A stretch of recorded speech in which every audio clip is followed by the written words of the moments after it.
In this episode of Rich in Relationship, why it sometimes has to feel harder before it gets easier.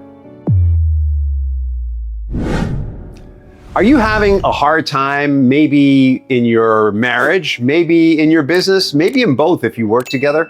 Let me give you a little hope.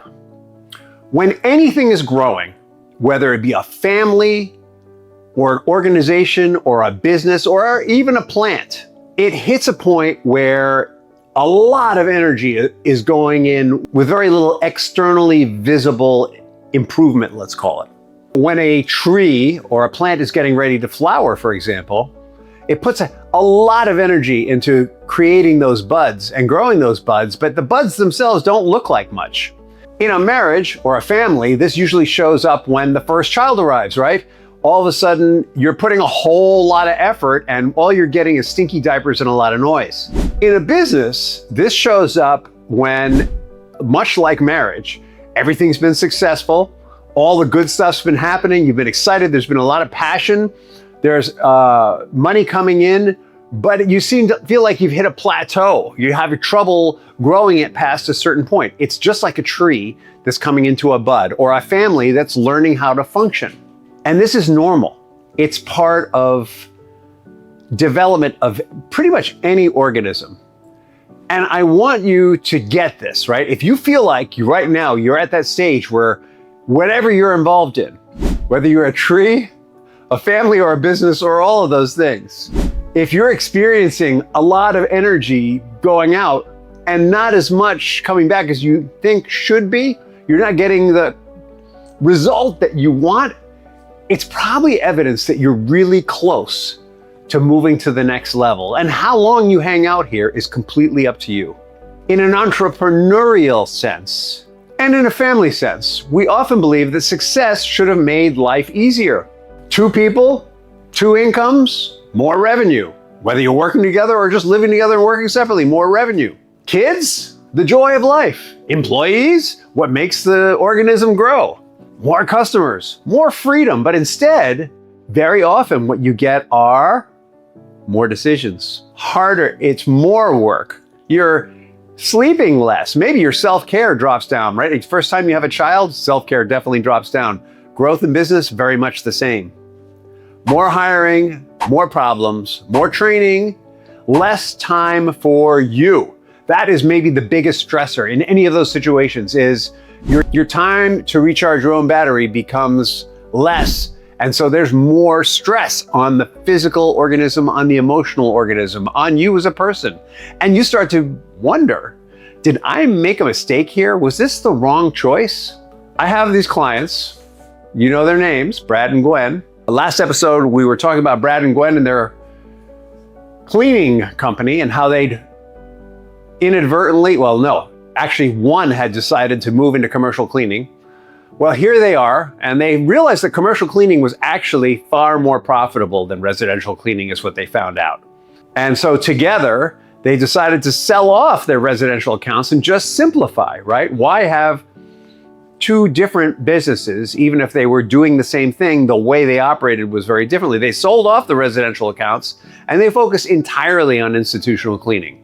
Financially, they had made exactly the right decision. Their systems got much simpler. They used one set of cleaning products, one set of tools, one kind of employee. Marketing got very focused, revenue increased. But they were not happy because every staffing issue came back to them, every customer complaint came back to them, every break in the supply chain, every scheduling conflict, every hiring decision. By the time they got home, they had nothing left for each other. It was just like when you have that first child. When you have that first child, you're freaking exhausted all the time, even though you're doing everything right. They came to me believing they had a relationship problem. They were sure that they were doing something wrong, but what they actually had was a systems problem. And I see this constantly. Growing businesses don't automatically create freedom. They usually create dependence until systems replace people.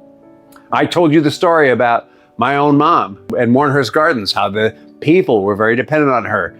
The same kind of situation.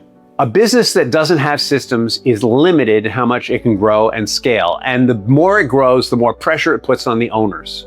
And even when you start building the systems, you might be building the systems and having this experience.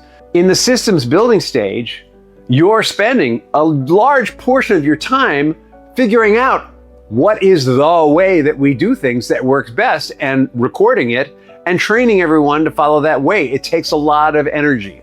Growth magnifies weaknesses. It does not solve them. Very late in the 1990s, I had taken Mournhurst Gardens and I had rebranded it as Greener by Design. We became an exclusively outdoor rooftop garden business, very similar to Brad and Gwen. We had sold off our indoor work and we're doing exclusively outdoor work. That was how I solved the problem of my mom's personality. I went into something very specialized that I was one of the few recognized experts in because of the education I had and the work that I did. And nobody knew how to build green roofs efficiently, but I took the time to learn how to make the soil. I took the time to learn how green roofs worked, what were different ways to structure them, to really understand it, to know it in a way that nobody else in the industry did. And it was a huge learning curve. Honestly, it was brutal.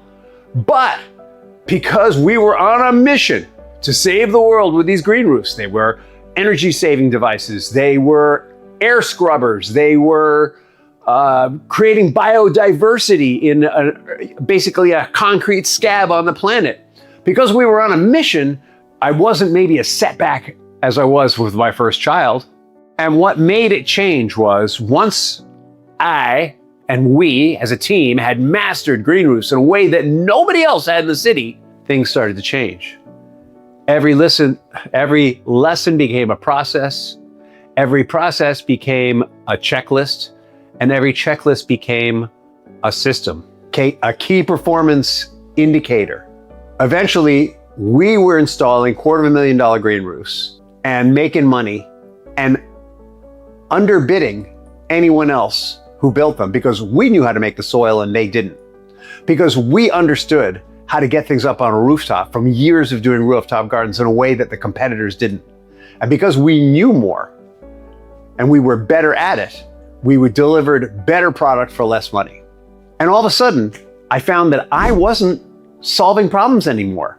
I had managers, and I managed the managers. The business had matured. We had the systems in place. The systems were effective. The managers used the systems. And when things didn't go according to the system, or the people changed, meaning they either got up to speed with the system or we got rid of them and brought in people who would. The business had matured, but I'm going to tell you, before it got easy, and that was a great time in my business life, it got really hard there. It was really hard. And I realized that businesses get harder before they get easier. It's a maturity issue. Just like families get harder before they get easier. Once those kids start going to school, once they start going to daycare, everything gets easier again. Getting to that point, having your child mature to the point where he or she can be taken to daycare is a lot like having your business mature to the point where you can entrust it into the hands of managers. Most of us mistake this messy middle stage of life for the destination. This is how it's going to be forever. Well, I promise you, it isn't. It's the tuition you pay for building systems. And if you never build the systems, the hard season never ends. You end up with kids who aren't ready for daycare and who are a problem when they're away. Or you end up with a business that you still have to fix every problem because you don't have systems that tell people how to do it right in the first place. With Brad and Gwen, we mapped every recurring decision, took the lessons of Greener by Design and applied them to Brad and Gwen, we took the lessons from Greener by Design and applied them to Brad and Gwen's cleaning business. And we kept asking one question. What's a hat that you're wearing now that you could pay someone else to wear? And what would it take for you to hand it over to them so that they're not coming to you every second asking you a question? And every answer became a system, areas where we could designate how something was going to be done and measure performance. And they could tell how well the managers were doing by the indicators that came out of that system, out of the training. They were able to delegate effectively. They had decision trees they could give their managers. Each manager had a clear area of ownership, and if something came in that was outside of the system, that was when they called Brad or that was when they called Gwen. And gradually, Their managers started solving problems on their own. So instead of forwarding problems, an amazing thing happened. The business became easier.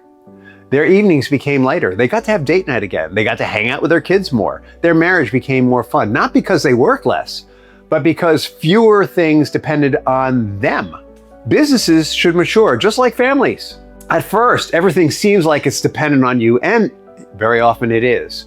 But if you put time into maturing the people and the systems, maturing the business, maturing the family, allowing the kids to mature and develop, if you've done your job well, it won't keep depending on you. It'll start operating more and more independently on you until one day you're a business empty nester. The goal isn't to build a business that always needs you. The goal is to build one that eventually supports the life you wanted in the first place. Remember, we don't have families so that we can work. We work to support our families. I want you to ask yourself, what am I still doing today that my business should have learned to do by now? Or maybe somebody in your business, or even at home. What am I doing right now at home that maybe somebody else should be doing or could be doing? That answer is probably your next system. Do not judge your life at home or at work by how hard it feels. Judge it by whether today's struggle is becoming tomorrow's future system.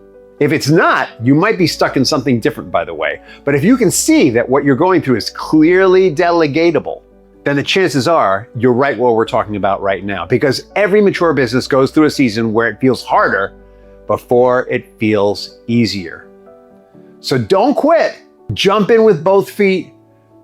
Look for hats that you can pass on, because that is where freedom begins. If you like what you're hearing here, subscribe, share it, comment. I need to hear from you. I need to know, how are we doing here with this track, Enriching Relationship? And in the meantime, have an amazing day and a fantastic tomorrow.